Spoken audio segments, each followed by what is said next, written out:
Hey, Miss Jena. Hey, Miss Shannon. Good to see you. I'm excited to bring this in for the collective here at BroadCoven.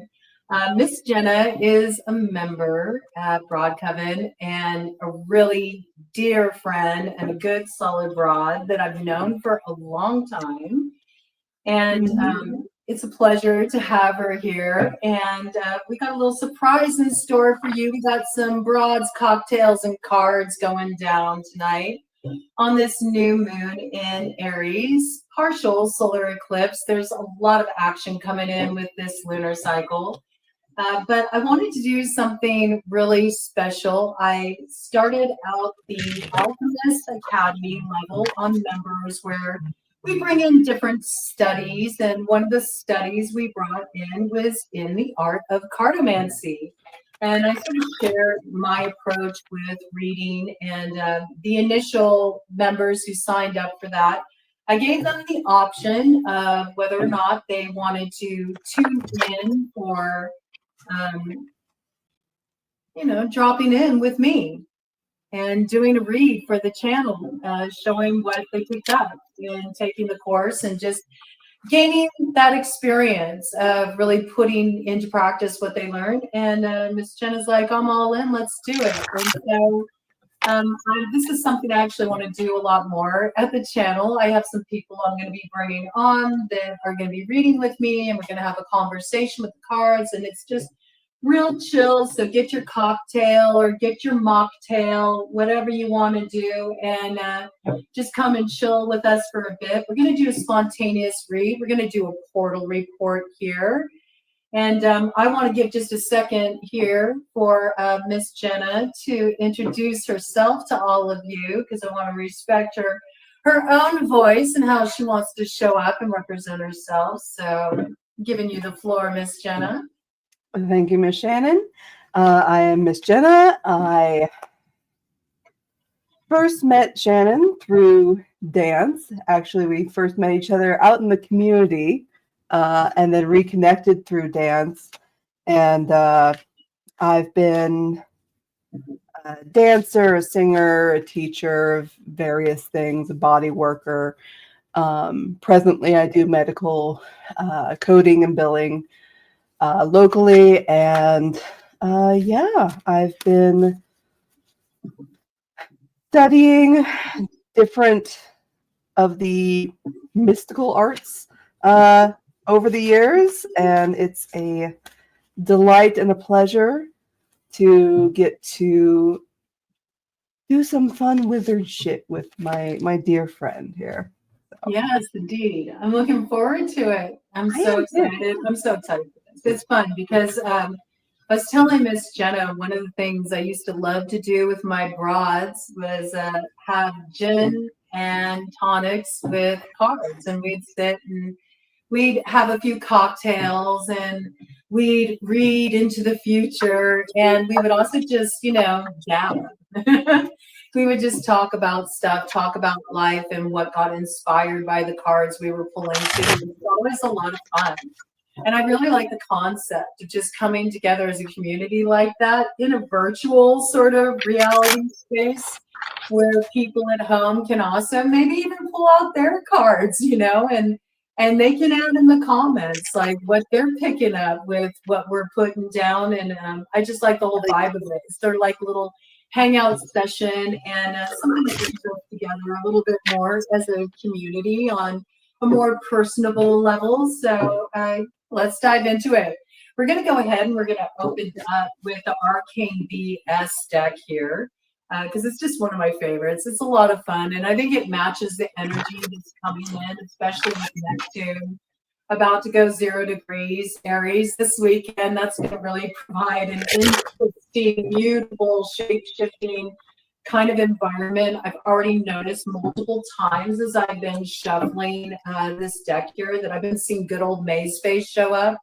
It's been about 5 times now he's flashed his face. So I do know we're in the state of about to experience a great revealing. I feel like for a lot of us, we may really have the shit shocked out of us when we realize that we're seeing a part of ourselves we never saw before. There's a lot of stuff that's going to be awakening in people, and I'll bring in some more around that. I am going to do a new moon download for you all just to talk about these energies coming in, but this is definitely threading through. It's a really powerful energy at this time, this sense of becoming and sort of having this great reveal moment, secret talents, secret inspirations, secret desires, longings, yearnings, burning, kind of coming up to the surface to confront one in such a way where a choice has to be made. Are you going to live according to the golden rule in your life and whoever established those rules? Or are you going to thumb your nose at all that? And are you going to go your own way and be a little bit of a merry prankster who's sort of approaching the world with fresh eyes and ready to head off on that fool's journey? And I mean, this is really that fool's energy with this Aries new moon. So, I mean, it's always good to have a little of that hindsight in your pocket. But more important than anything at this time, I feel, to have an optimistic view, to sort of look toward your highest aspirations, inspirations. So let's see what we got on the bottom of the deck here for the collective to open up the baseline energy. Oh, yeah. Ride forward in a whole new way with a raptor riding a dolphin. And you will see there that there is that full moon energy. Now we do have the opposition of the full moon coming in next in the sign of Libra, which is Aries opposite on that zodiac wheel. And so this is really talking about how to balance things out in such a way where we don't totally discard our history. We don't totally discard the past. Even some of the ways where we recognize we really kind of like stuck in our ways, or we weren't really ready to evolve or go to the next level. Any experience that we've been through, and there was 7-Eleven on the clock when I brought that in, okay? So any of the experiences that we've been through up to this point were important teachings from Saturn that we had to go through.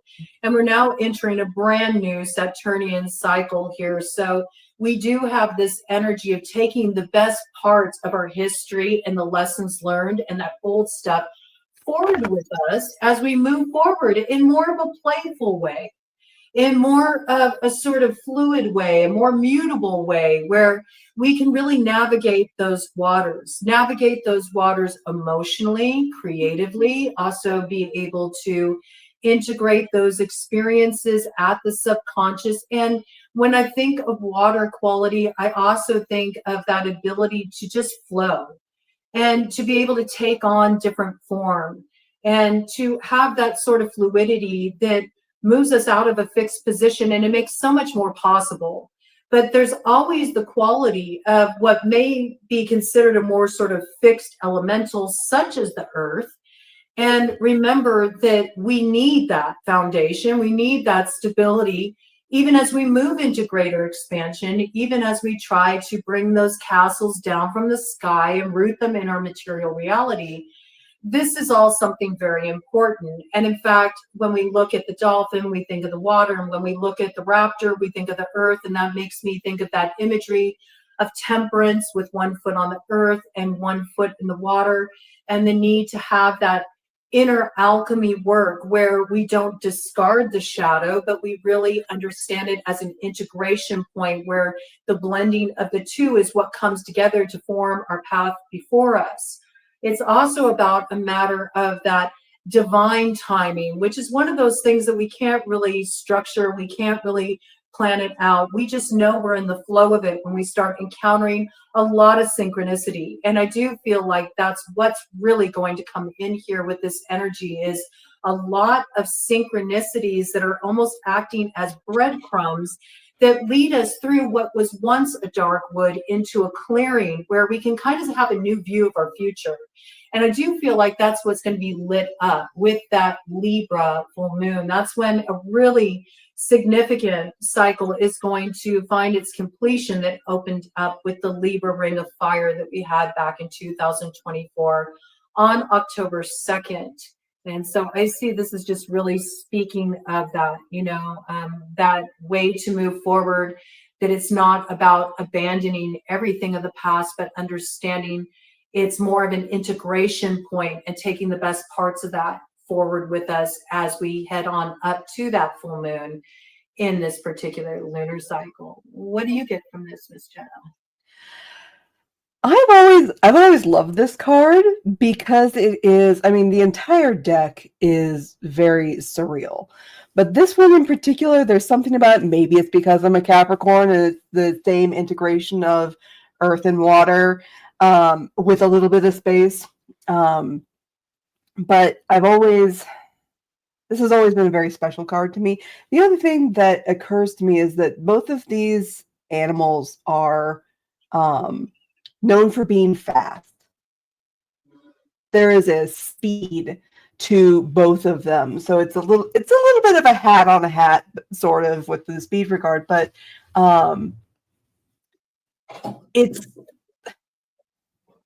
they're both known for their speed. They're both known for their grace.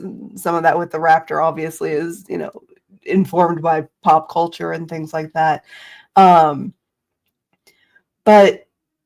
they're also off to a new frontier. So speaking to me of, heading off to new places with a quickness, there is a new adventure. I think that's really kind of the essence of what that card means to me is this is a new adventure that is coming. Going boldly where no broad has gone before.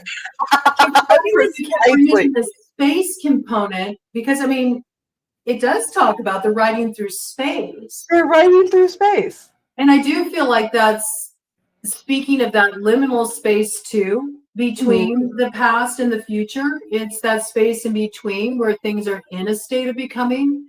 But it also made me reflect on how, there's those sort of like theories that, well, the dolphins, they're really aliens. And then we got the reptilians here too. So I do feel like that's something that might be sort of introduced as somewhat of a meta theme during this particular cycle, especially with the Neptunian energy coming in, where people might be a little bit more fixated on like conspiracy theories and really going to the outer limits. I can tell that ding something for you.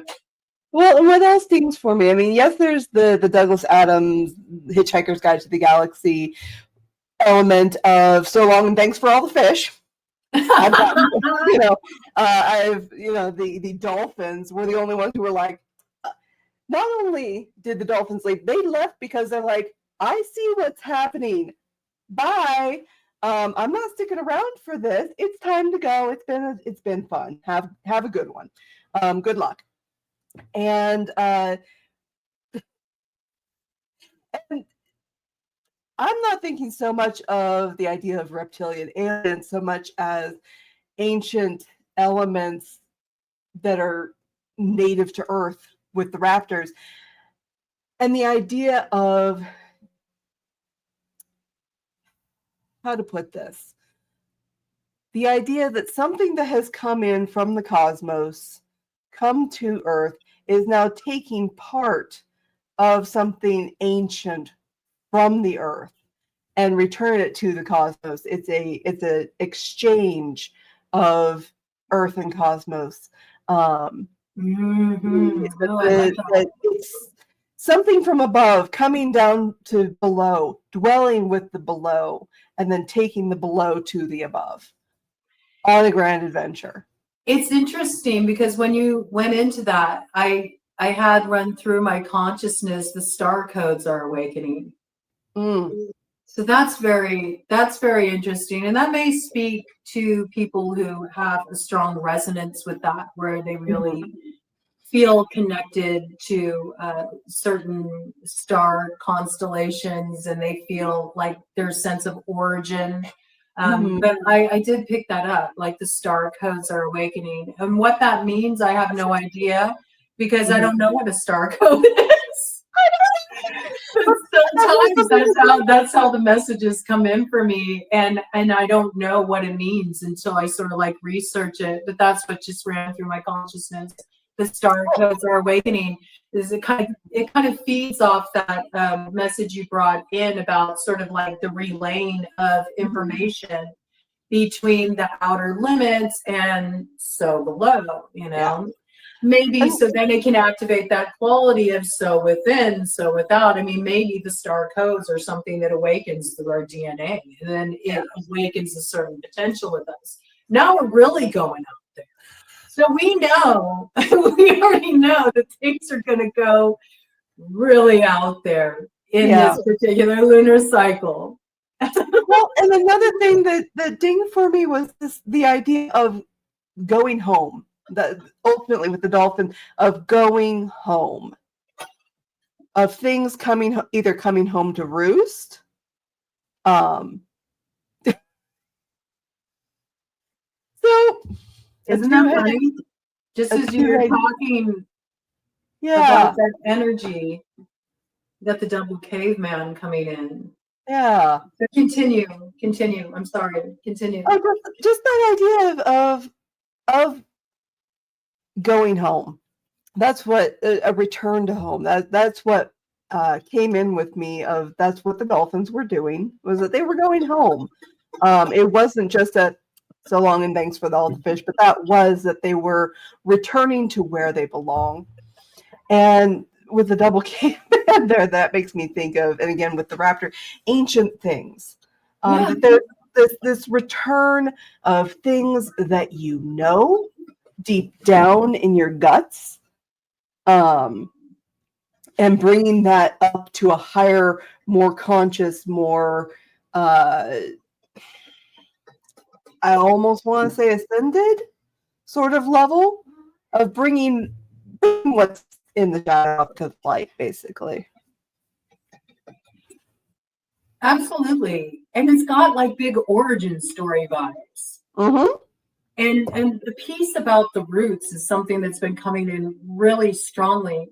But what's been interesting too is that message came in just the other night in a download about, I think it was on the Scorpio download, which would seem very appropriate. Absolutely. I mean, I know after the Libra full moon, we have a Scorpio full moon that's going to be coming in. And that one comes in May. So it's kind of interesting to me because I think of origin story and I think of those roots, but I've really got that message in with the weird tree, that card that's in this particular deck. And it shows like the branches going upward with the snake wrapped around it, speaking of the transformation and the activation of the knowledge. And I was seeing it as the roots needed to be grounded, more in the above energy. And I can see that as like connecting with different places of origin than maybe how we would normally consider it or how we would look at it. I mean, we know that we all come from the stars. We're all made of star stuff. So I find that fascinating in and of itself, and that's the direction the download is taking. But I also think this is really interesting too with this double caveman, because to me it's really speaking of that whole energy of the transit of Jupiter in Gemini, which factors strongly into our current quest that we're moving through that gets kicked off today. And it's going to lead us up to that Sagittarian full moon on the 11th. Jupiter is Sagittarius's ruler, but it's also a ruler of Pisces, and Pisces' other ruler is Neptune, and Neptune's going into that 0 degrees Aries. And I see that clash here. Do you see it? It's like there's sort of the old, outdated part of oneself, and there's like this looking toward the future and something different, but it's coming through as almost a sense of division, right? And being locked too rigidly in a place. And it's fun. It's interesting to me because it's sort of coming through as like, maybe there's something that's going on, too much polarization in the consciousness, where there's sort of like this tendency to want to throw the baby out with the bathwater, where there's a tendency to go, well, it's either this or that. But why does it have to be this or that? doesn't necessarily. Things might need to be looked at in a new way about how the old and the new can blend together in such a way that's actually very cohesive. I mean, we do see there is something here that does connect them, right? Oh, absolutely. Well, there's the idea that not everything new is old, or everything old is new again, and that there's nothing new under the sun. Mm-hmm. That everything that has happened and everything that is has been and will be yet again. I also think there's a clue about where there seems to be sort of the dividing line too. Isn't it interesting? One's looking back to the past, one's looking toward the future, but they're not looking straight ahead. No, and they're not looking toward each other either. No, that's the thing that's really tripping me, is that they're not.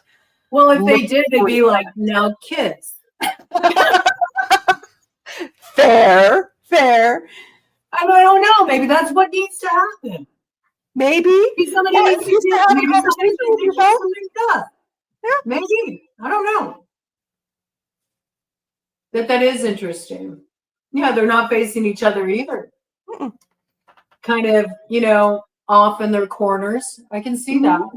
It's somebody really stuck in their position and the old way of seeing things or seeing the situation, seeing each other.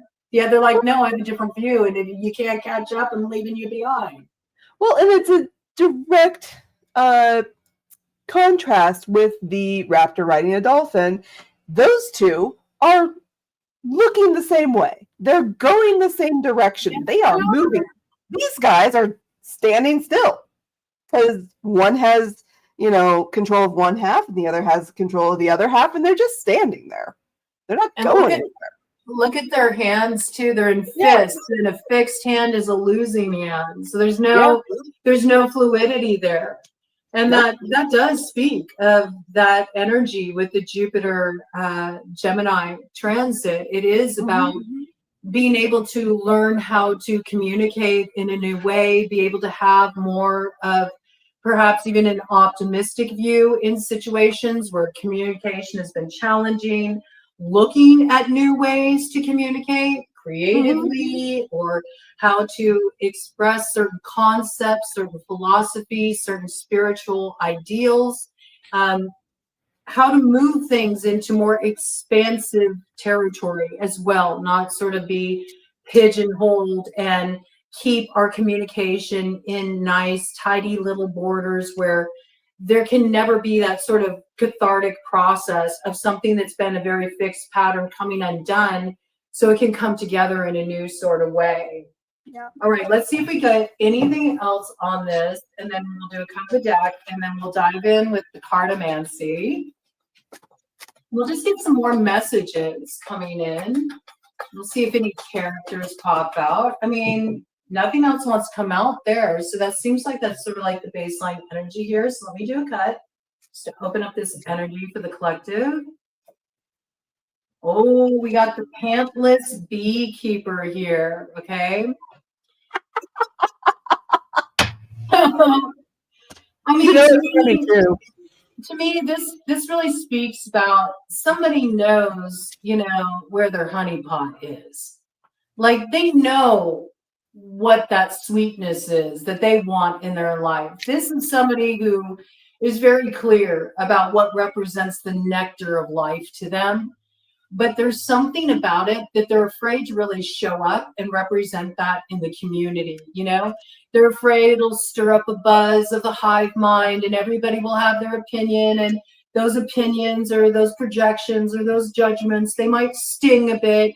It might be a bit embarrassing because, being caught with your pants down is never easy. And this could be somebody who's really been trying to restrain a more sort of wild, free part of themselves, or they might be wanting to express themselves creatively in such a way where they're afraid of how that creativity will be received, or they really want to take a risk, take a gamble, head in a certain direction that just, they know, like, this is where my sweetness lies. This is where my mana lies. I want to go in that direction.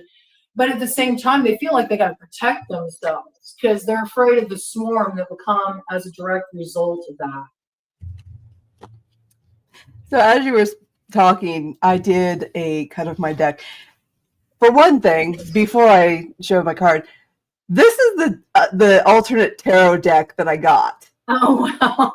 I have the B tarot, and the card that was on the bottom of my deck was the Keeper. Wow. Which is the Fool. Wow. So what's fun about this too? I have a personal story real quick. I used to be a beekeeper. I used to work at a beekeeping and honey store. Be Kind in Sebastopol. It was great. And I used to have bees. I used to keep bees. And my first hive that I got was actually from my coworker had gone and caught a swarm, and he gave it to me, and I went to go take and put it out in the hive that I had, and I didn't. Oftentimes, it's best to put the bees in. If you're going to put them into a hive, if you can, it's great to do it kind of after dark because they're kind of settled in for the night. They're ready to chill. And so I went and did this, and I didn't get out there. It was a ways out. It was out in Forestville. I didn't get out there until almost dark. And so I'm emptying the bees into this hive. And I had, much like this guy, I had the jacket and the hood on. I had pants on, but they were boot cut. And so some of the bees had fallen onto the ground because I was pouring the remainder of the bees. I had some on frames. I put them in and poured the rest of the bees in. But some of them had fallen on the ground, and they crawled up my legs inside my pants and stung me. So I have been the pantsless beekeeper. I will say that what strikes me is that is a lack of preparation.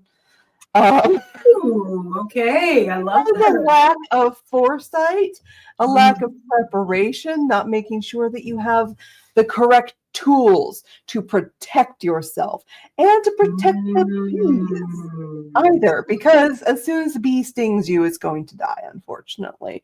So it would have been a little bit more responsible for me, if I could have gotten out there a little bit earlier in the evening so I could see. But also just that element of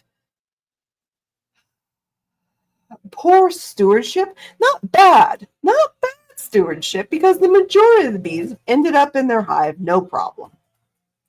But poor stewardship of not taking care of yourself or the things that are yours to take care of to the best of your potential ability, because you've got something else going on. Something has blocked the way. And thankfully it wasn't, sorry if you can hear the guy in the background. It wasn't the end of the world or anything like that. The hive was fine ultimately, but it was a little bit of it was a wake-up call for me that, in fact, I needed to kind of be better. All puns intended. So I just thought that was interesting. That's amazing. That's quite a synchronicity coming in. That's some really good insight, though, because only somebody who had that experience would be able to get that from that card. And that's really cool, because I think there's a lot of wisdom in that. There could be a situation where one's afraid they're going to sort of like stir up the hornet's nest. Mm-hmm. But if you know that you're going to, if you know the potential is there, if you know that what is an individual choice, an individual calling can very soon turn into a complicated community issue because of dealing with people that are riled up or are prone to kind of go on the attack like that, then yeah, it would make sense to take steps, to put the right foundation in place, take care of what one can take care of. And I don't know, something about that also is making me think, boundaries are important, because he's got like, this cover over his head. So it's sort of like he is protecting his head. He's like, he's not protected down here. Right. In the most vital he area. He not be protected from people's judgments about the choices he's making. He may not be free from what may be things that people have to say, or any kinds of projections that come his way that could sting, that could be hurtful. But he can't protect the agency of his own authority to make the choices in his life and not have to take on those opinions or those truths of others. Ultimately, he's still got the sweetness in his hands. Yeah. Yeah, it's true. And something that's coming up for me is the sting of those who seek your warmth. Because what those bees were doing crawling up my leg, it wasn't just that I was there, it was that I was a warm body.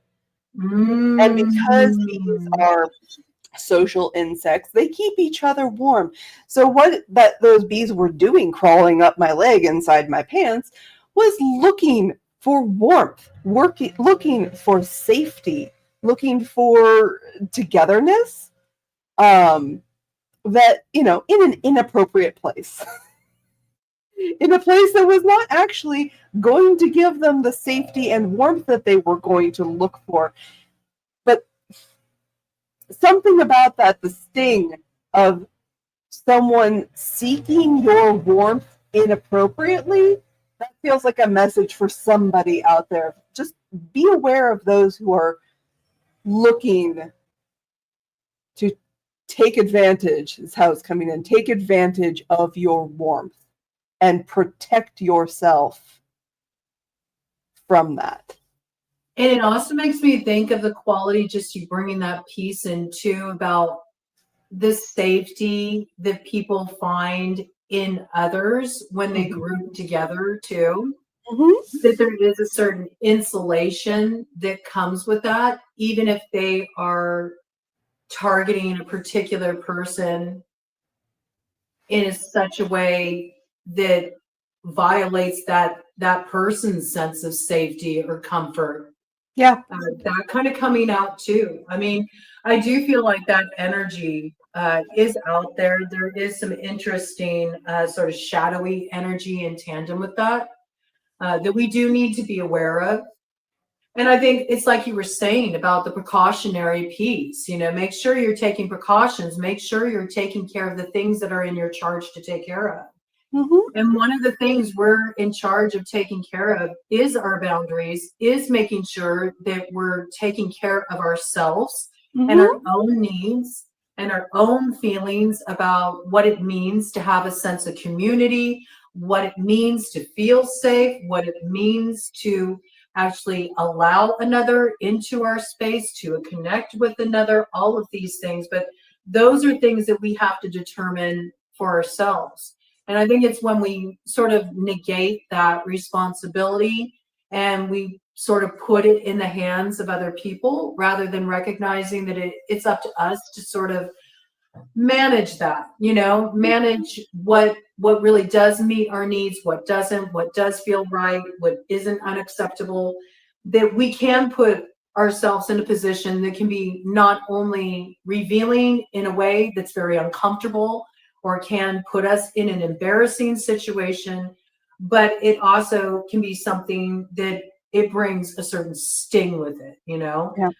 The thing about getting stung, though, is, you get stung, you don't forget that. I got stung by a bee once in my life, and I'll never forget it. I was 3 years old. I had a little baby doll that I had taken over to my friend Marky's house, and I left it there. I left it outside his house on the ground, and I went home, and my mom was like, "Where's your doll?" And I was like, "Oh, I left it at Marky's." And so my mom told me to go and get my doll. And I went to go and get my doll. And when I got there, there was this interesting stuff on her hand. It looked like honey. There's just this interesting little residue on her hand. And I was really curious about it. And I touched it, right? And I was looking at it. And just as I was looking at it, this bee came and it landed with its stinger right on the point of my finger. So it's like vertical. And it started spinning. Oh. And I remember, I'm 3. I've never been stung by a bee before. And I just remember marveling at it. And I'm sitting there and watching this bee sting me. And I'm like, ooh, it's so pretty.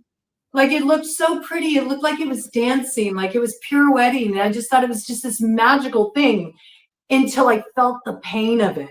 Right. And then I was like, oh, you never forget that. I never forgot the pain of that.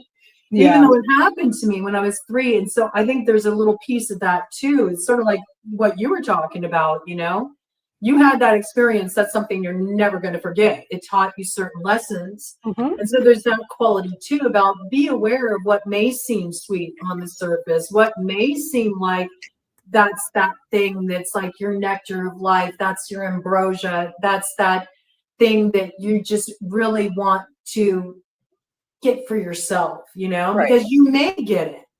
You may get it. And you may be a lot more than you bargained for too.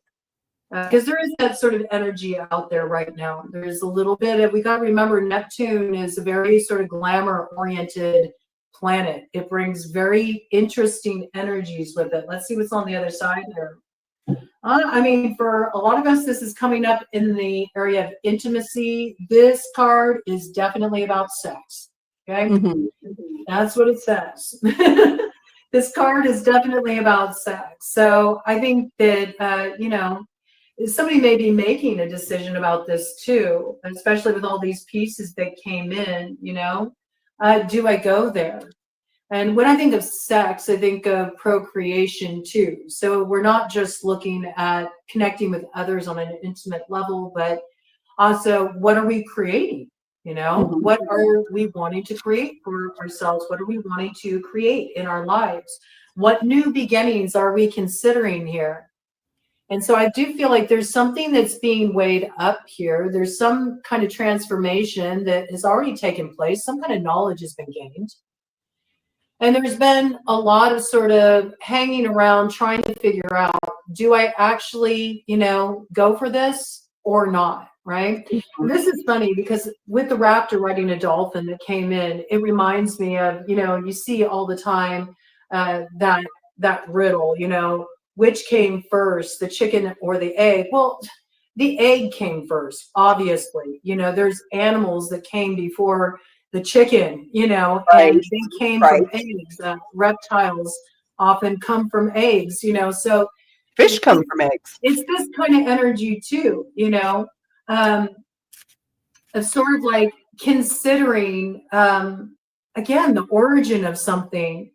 One may be pondering a certain beginning, taking an action in a certain direction, and they may be sort of looking at the origin story of what got them to this place where they do feel kind of hung up and not sure if they should go in that direction or not. But I do see that something is really being studied here where there's already knowledge of a situation.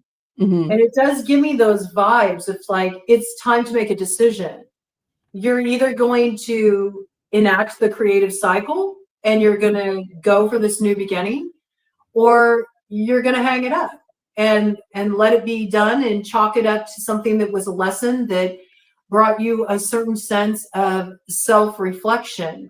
There's also the piece here about somebody may really want to connect with another intimately, but they're trying to restrain themselves from taking it there because they know kind of like what comes along with that.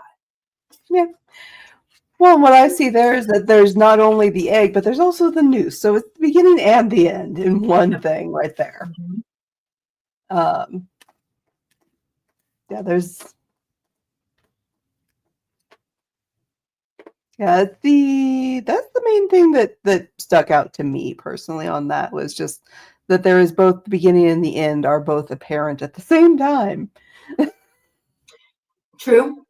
And that's very much the case, especially with what's going on right now astrologically. I also see this as an indication too. It always reminds me of the Monkey King, the story of the Monkey King, who got too big for his britches, Just like that pantless beekeeper got too big for his britches and ended up getting himself thrown in prison on the mountain, and was pleading for a reprieve from Kuan Yin, who went ahead and cut a deal to get him his freedom. But there was something that came with strings attached, and that was that he had to wear this golden hoop around his head. Interesting. It's like coiled around his head. He had to wear this golden hoop around his head, this golden ring. And every time he had some really selfish, egotistical, greedy thought, it would tighten on his head and give him terrible suffering. It would give him a very painful headache. And so this is making me think of that too a little bit. There's also a little piece here about, is the cost worth the reward? I mean, I feel like that's here too. Is the cost worth the reward? Yeah. I remember what happened back there. I know what I'd like to have happen, but the cost. Yeah. Is it worth it? Is it worth it? So I just heard that Missy Elliott song. Is it worth it? Can it work it? I put my thing down and it's worth it. Yeah, I mean, I think there are some people that are wanting to get busy like bees in this scenario too. All right, so let's check it out. We're going to pull out the cartomancy, and we're just going to give it straight up, see if we can get more details. All right. So, to be or not to be, that is the question. It seems like that's what's going on here. Oh, yes, that is the question with the Ace of Diamonds. Do we do the damn thing or don't we? I don't know. I remember the suffering that came with the Queen of Spades in the shadow before. I don't want to get cut like that again. It cuts like a knife. Yep. But it feels so right. I mean, it's a little bit of that, I don't know. Yeah, see, but it feels so right. Queen of Spades in the light right behind us. Yeah. Interesting. That's interesting. How both of them.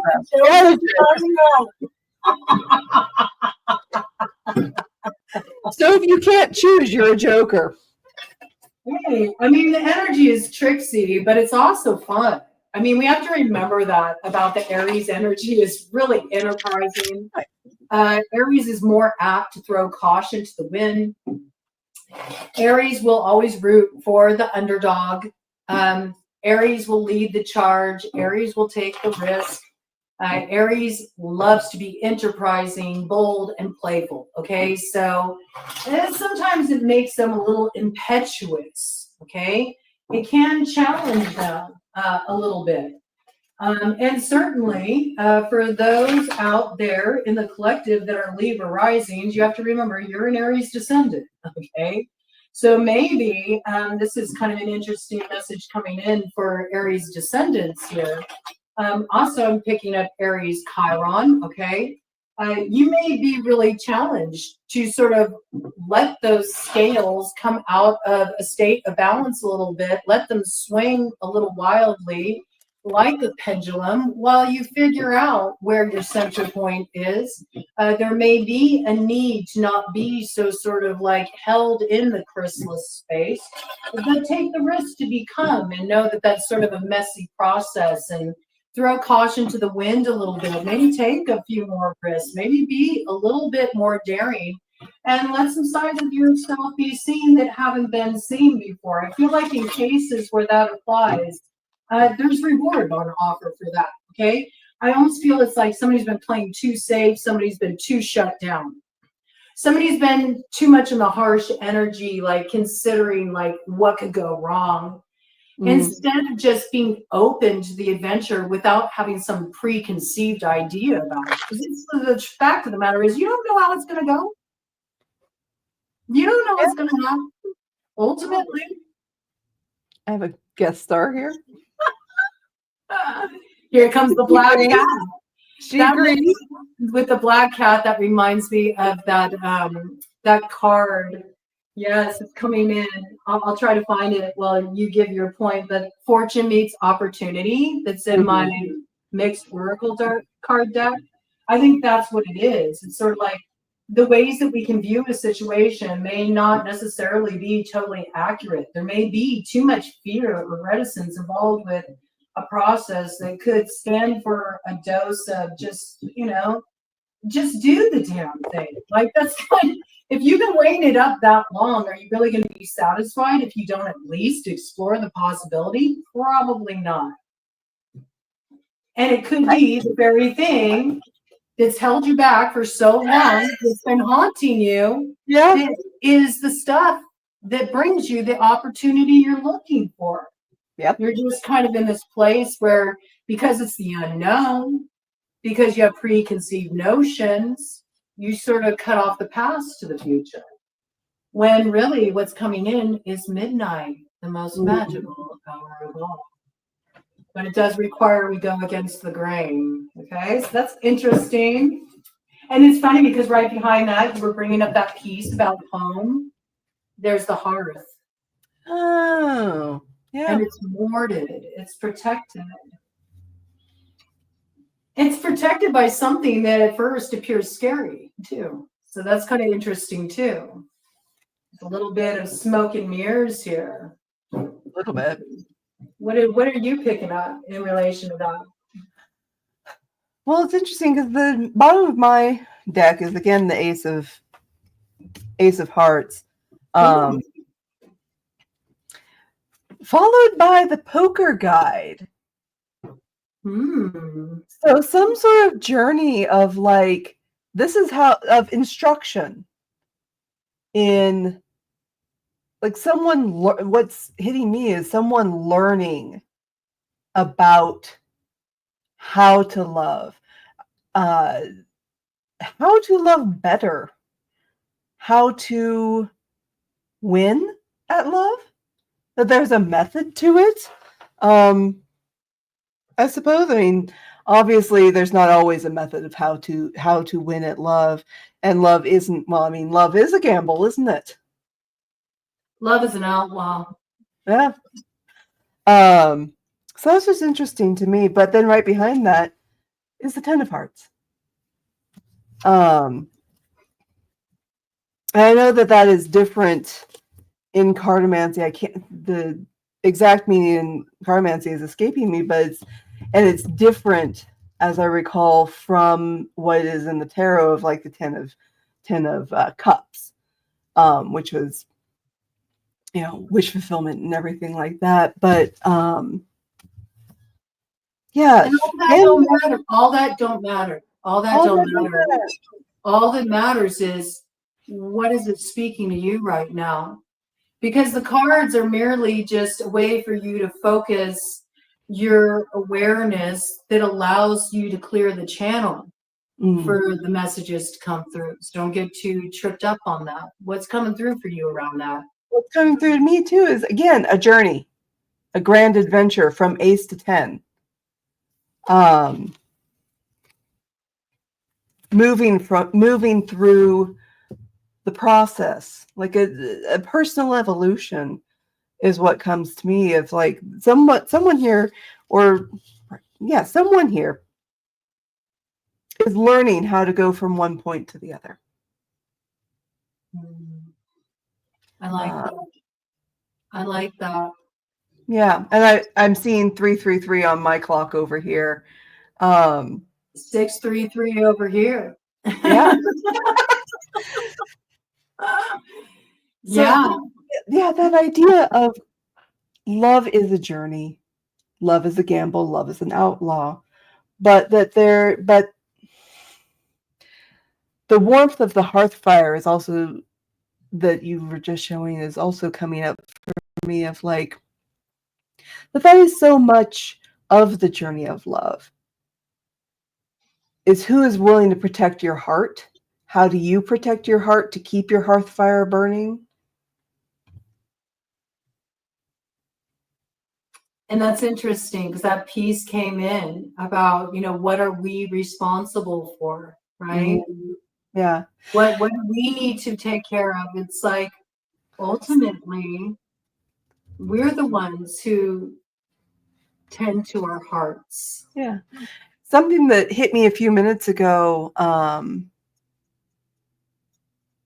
was that, while we're talking about the pantsless beekeeper, is that our safety, our boundaries, are safety for other people as well. Because if we're committed to keeping ourselves safe, whole, centered, grounded, knowing that we're keeping ourselves away from the things that we know are going to hurt us, is going to free us up, not only to be safe and happy and well within ourselves, but that in turn becomes safety for other people, because we're not in this place of activation, of having been stung. It makes me think of that saying too, that you hear so often, like people can only meet us from where they're at, but the converse applies as well. Right. We can only meet others with where we're at. It's very true. So if we're not in a place where we feel like in full like possession in our hearts, and where we feel confident and at peace with resting in that heart space within ourselves, how do we ever expect to encounter somebody that can also, meet us in that space? It takes two to make a thing go right. It takes two to make it out of sight. And that makes me bring in the card that I had on the bottom of the deck after that Queen of Spades. After she warms up a little bit, here's the Two of Hearts. See, there's been some kind of division here. There's been some kind of division, but it can be mended. It can be mended. But I'm kind of feeling like it first requires self-investment. That's what it really looks like to me. Yeah, I mean, I would agree. It is a journey, like you were saying, there's a progression, but so often we think of matters of the heart and we look at that in terms of the other, the person outside of us. But really, if we can only meet people from where we're at, it has to begin with us. So the investment starts on home base, right? And then it goes through a process of evolution where once we discover that place of ultimate fulfillment and fullness and completeness within ourselves, then we mirror that in another. And the other part of that that's really kind of cool coming in here from a straight up old school, old timey cartomancy level is when we're looking at the 10 of Hearts energy, we're looking at some really good news. We're looking at a spirit of celebration. We may also be looking at a really special event in our life that is very significant. And in a way, it is very much an arrival point. But paired with this Ace of Diamonds, there is something coming in here where it's sort of like the prognosis of a situation is much better than we anticipated. We've been seeing something as unfortunate. It's actually the best thing that could have ever happened to us. We're just not aware of it because we're too controlled in our desire to try to see it only through a certain lens. But the more that we're willing to kind of like shift that sort of very, frozen in place position where I'm not willing to let in another perspective, I'm not willing to even consider a different option, then we really do cut off the discernment that allows us to realize that maybe that is the very thing, our attachment to a certain view in a situation or a certain position, that's holding us back from that fulfillment that we ultimately desire.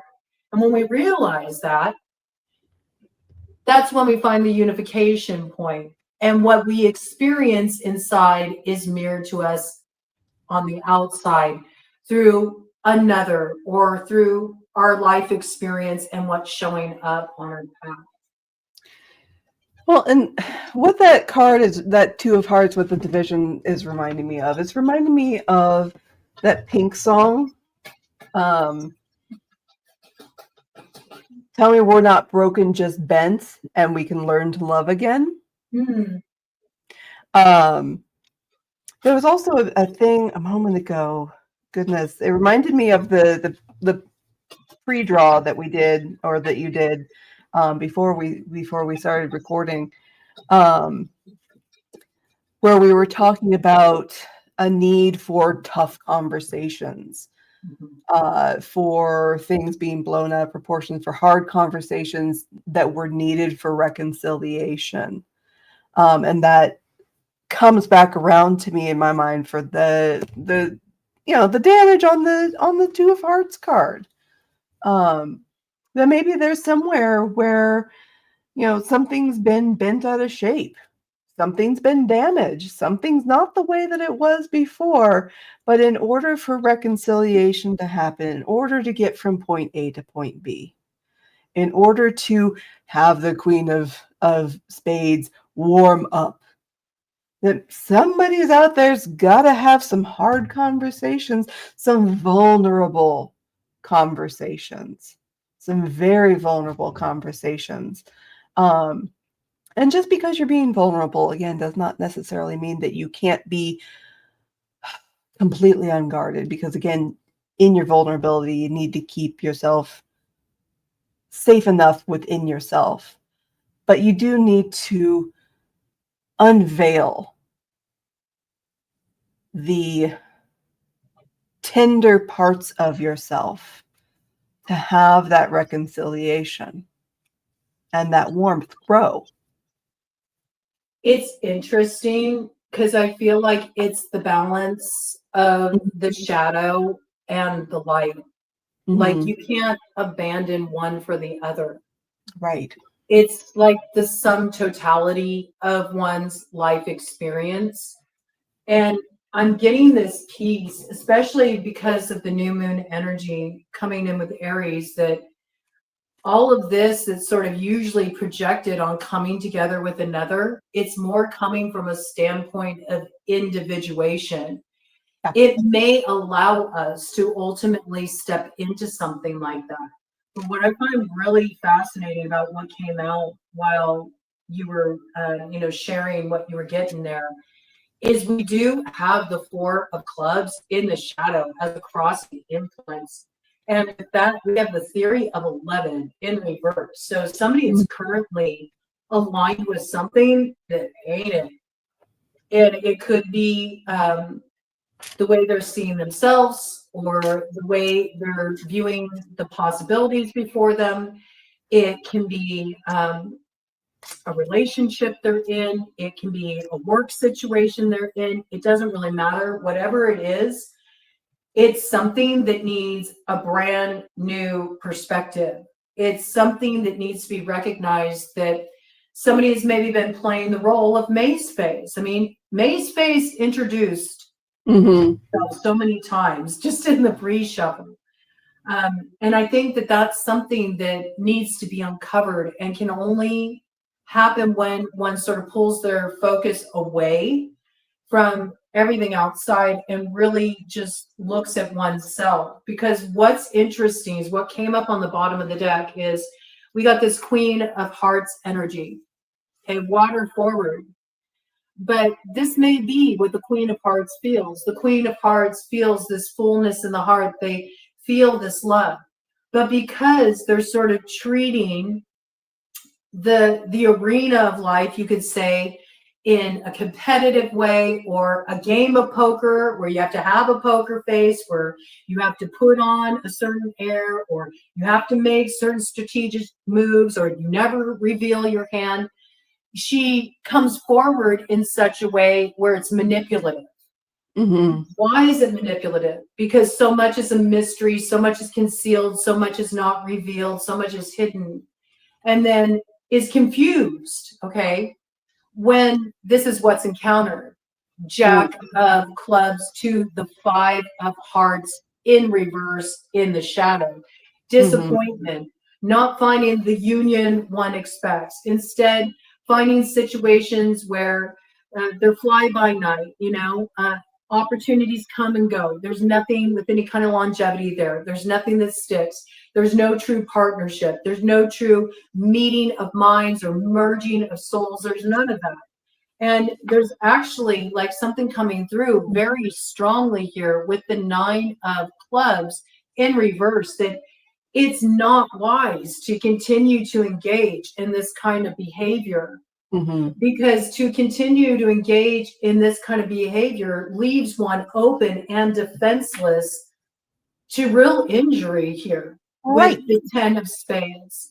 And this is something that is not being recognized. And I feel like it's not recognizing the way we maybe aren't really showing up in our heart space, how we're representing that, and how there's something here that isn't really in alignment. Though we may tell ourselves it is, there's something more that we need to discover that's kind of been hidden in our hearts that we need to get to the root of before we can move into greater expansion in that arena. I don't think it just applies to romance, though, although there are indications of that, and I do expect to see some of that, especially with Venus retrograde right now, certainly. But we have to look with that energy and the way it's playing out. It's the desire for, especially with this new moon cycle, Venus is ruler of Libra, right? And Libra is opposite to Aries on the zodiac wheel and is the descendant sign. And with this new moon, it's influencing Libra's house. It's influencing their 7th house, which means for Libra energy, which really is a collective energy because it ties back to when Libra was in the South Node and all this energy is looping back around with these eclipses. Libra is trying to figure out at this time, how do I maintain individuality within the structure of relationship? So how do I find my place? How do I find that sense of home and belonging within myself in a way that feels authentic within relationship when it doesn't feel safe because I keep encountering energy that I really should protect myself from because it's damaging and it's not in alignment.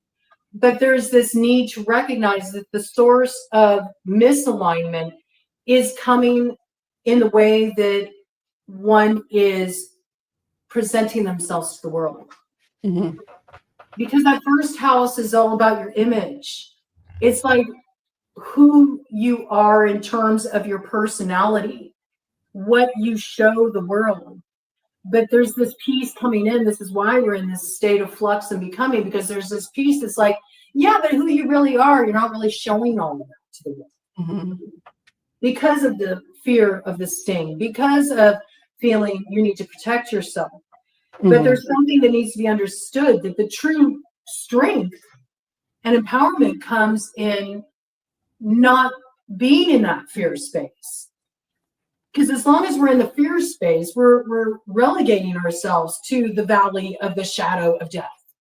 We repeatedly reenact the same old cycles that are of a dying world. It has nothing to do with where we're going. And in order to get to the other side of fear, the only way out is through, which does require that we go, okay, I'm not going to be so guarded. I'm going to let the thaw come on, and I'm going to allow myself to exercise my discernment, to take forward the wisdom of what I've been through, but I'm not going to allow it to color my experience in such a way where it blocks me off from the heart space and allowing myself to drop into the watery realms, where I can drop into my intuition, where I can drop into my emotions, and where I can feel out if this is right for me or not. And trust, when I get the hit that, no, this is misalignment.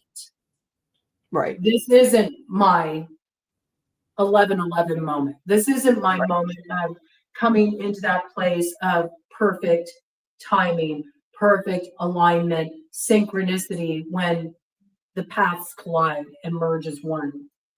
Because there is this need to really remember the tendency to sort of like maybe even put on an air in some situation where it's like, yeah, sure, everything's okay, because one so much wants to experience that sense of being accepted or belonging or feeling loved or finding that sense of fulfillment, that even though something's coming at them, like the Jack of Clubs in the shadow, just hell bent on, playing the game of poker,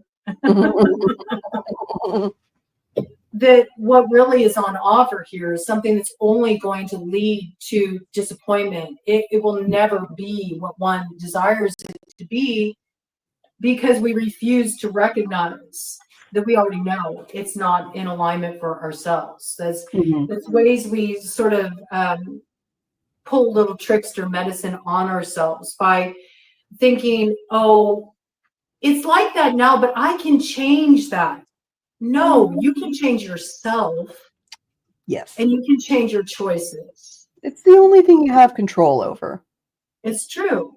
And everybody else, they got the same liberties. So it's like, you're not going to be able to, make something other than what it is, or be able to meet it other than it's showing up for you. So Ted just said yes on that. So it's bringing in that same piece there again, right? It's like, okay, just like somebody can only meet you where they're at, well, you're mirroring this to each other too.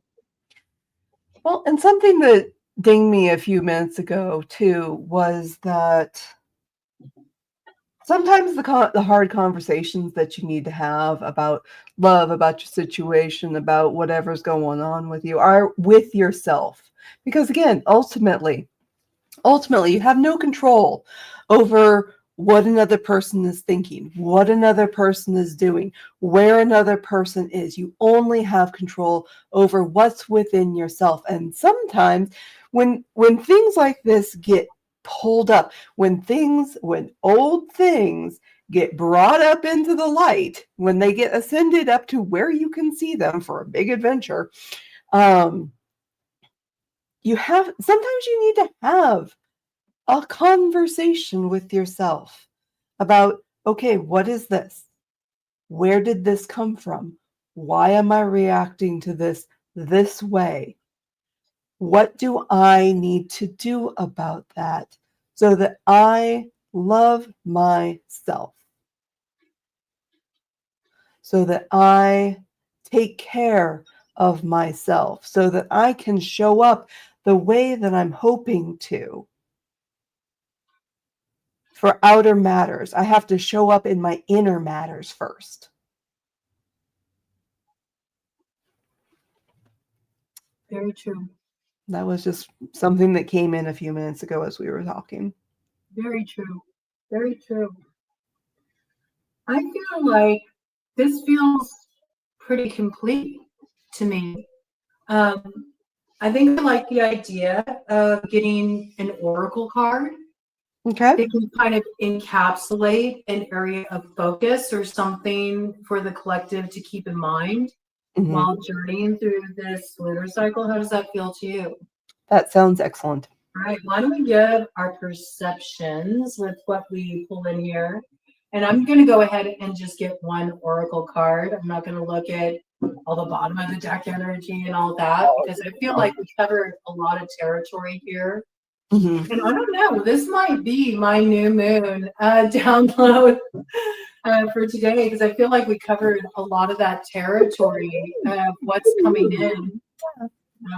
And we already did we also did like a new moon sort of like quest read. I think we've covered a lot of this energy, but we actually dove into a lot of the stuff I wanted to bring in on the download. So it's kind of cool.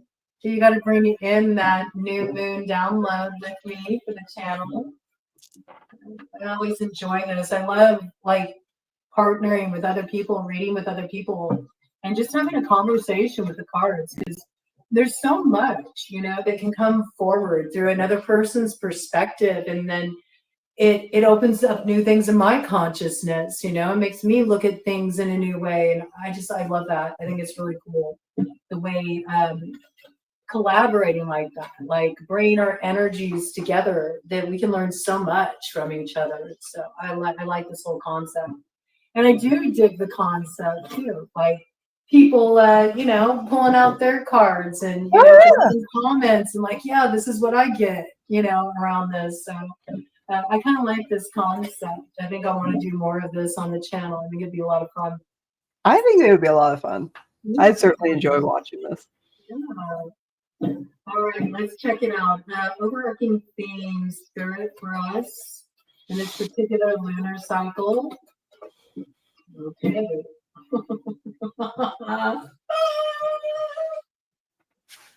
What? It's hard in reverse. Oh, geez. Yeah, it looks like the South Node energy, doesn't it?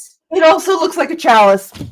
It does. It looks like a fiery chalice too, but I think it's like talking about like that opportunity. It's like we have to kind of go through that transformational fire. We need to actually burn through all the bullshit that we're still kind of like carrying forward with us. When that's the stuff we should sort of let fall away and just take the gems, take what we learned from those experiences, or take what will provide value for moving forward in the future. But there's definitely like needing to go through that fire test of truth and sort of like test our perspectives, test our choices, test our reactions, all of it against the bullshit meter here. I also feel like there's a lot that's being lit up from below. Like there's certain things that have been very unconscious that are going on like in the root cellar that are really being lit up here. And the reason why they're coming up, even though they may make things feel a little activating at times, is that they're trying to come up for the sake of transformation, so we can make these like latent energies conscious. But through this process, there's just like a certain alchemy that takes place that really hones our metal. And it does bring us some major transformation in our life. But we haven't arrived in this place yet. We're not there yet. Like, we're not home yet. Okay, we're not up in that north node yet. Like you were saying, it's a journey. And you say about it looking like a chalice, and it's like, yeah. And when we look at that chalice energy, or the Ace of Cups, or the Ace of Hearts, okay, we're looking at an opportunity. It's not a given. It's not a given. You have to be willing to like take up that crucible and all that it entails, which, that chalice can be filled with anything. It can be filled with eternal suffering and ruminating on what's been spilled, or it can be filled with the fire of transformation and become more like Caradwin's cauldron, where you really get things cooking. And now we're heading off on that hunt. We're learning to master it. We're learning to master our own responses to things. We're starting to really come into our state of empowerment. And then it becomes something different. It becomes something that is inexhaustible. It's an overflowing of creative energy that just brings nothing but new beginnings and growth. And it's something that doesn't just nourish us, but it nourishes others as well. Why? Because the transformation's taken root within us. And that's what changes the whole scope of the way forward. It lights up the landscape in a different way. But currently, we're not protected from this boogeyman that we do need to look at here. Like, there is something that goes bump in the dark that we haven't been willing to look at. There's something that's underneath the bed that we're, kind of nervous about, taking a gander at. But it is the key to having the light that like is like our torch that lights up the way forward for us here. And like you were saying, it's a journey, and that's what a crucible is too. You decide to take it up, it is a quest. It's not something that happens overnight, but it starts with that choice of individuation, saying, I am choosing to take this up. because what the potential it holds ahead of me by being brave enough to go down this road, it's something that gives me an inexhaustible source of inspiration. It's something that's going to be a source of infinite fulfillment for me and for others, because it's what lands me in my own truest essence. And it's only then that I'll get reoriented and I'll be able to find my way home to that north node. But they're two sides of the same coin. Fair. And that's really the truth. The transformation's already there. It is. It's just a matter of us being able to light it up and see it. Yeah. What do you got with that?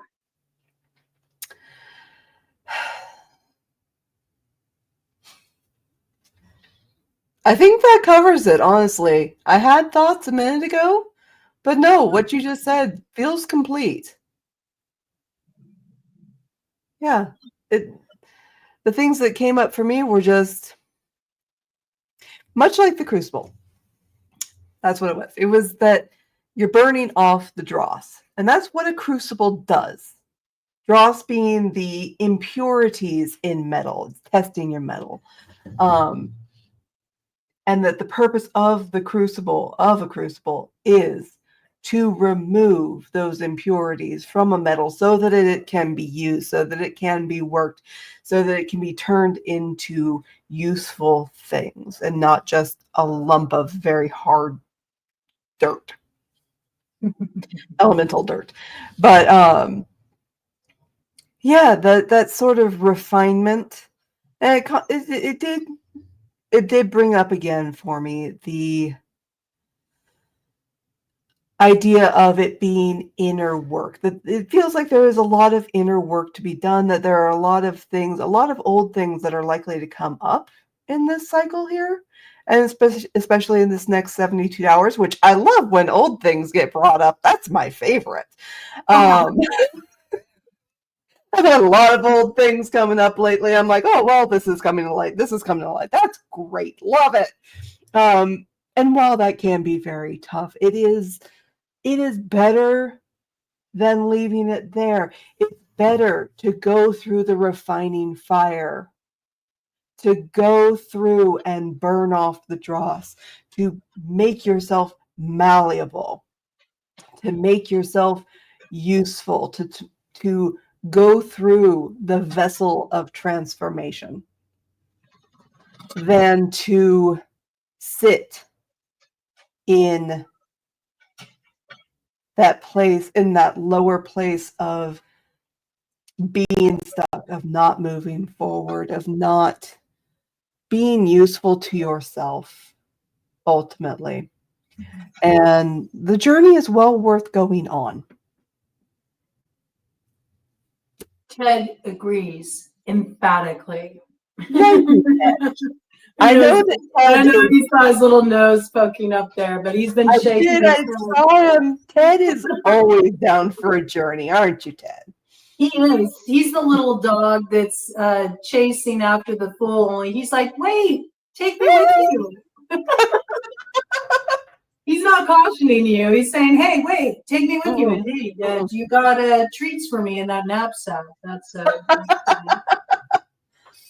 all right, with that, he just grumbled. Yeah, where's those treats? His favorite word. Well, this was really lovely. I really enjoyed this. Do you have anything you want to share as far as where people can find you if they want to connect with you, or you got something maybe down the road you want me to let people know where they can find you down the road, or? Yeah. I mean, I'm very often in your comments, so if anybody ever has anything to say there, by all means, feel free to say hi. Whether it's in a live or a not. I do have a YouTube channel that I'm working on reviving. I may